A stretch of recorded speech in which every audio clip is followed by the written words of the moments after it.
দেখুন আসেন কোন ঘন্টা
আমাদের এই গ্রামের বিষয়টা মাথায় নিয়ে এখানে একটা রেল গেটের ব্যবস্থা করে দেয় এবং আরমানের ছেলে জীবন চুয়াডাঙ্গায় এক কোম্পানির চাকরি করে, সে দুপুরে খাবার খেতে আসছিল বাসায়।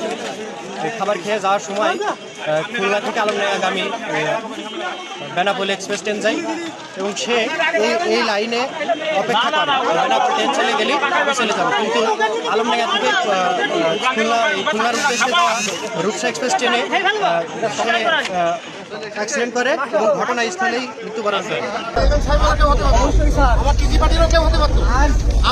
আমি আগেই বলছি আমি কিন্তু এই জেলার ছিলাম, মেলা ব্যথা আজকে আমি যখনই শুনেছি আমি যাবো, আমি কথা বলবো, আমি কথা বলবো, আমি কথা বলেছি।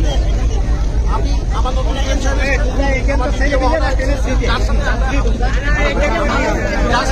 ঠিক আছে ঠিক আছে ঠিক আছে, থাকো কেন, দরকার আছে থাকো কেন।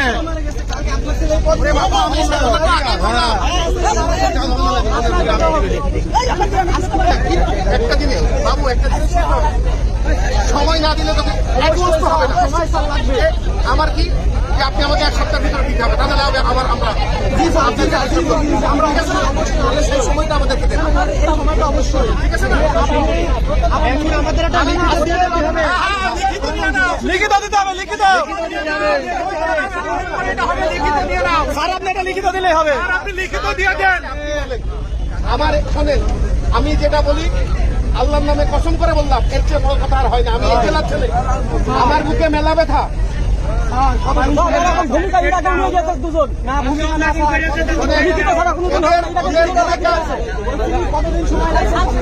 আমাদের সময় দিয়ে যাবে, সময় না দেয় আমরা আবার বিক্ষোভ করবো। আমরা আবার ট্রেন চলাচল করতে কিছুই হবে না। দিবেন।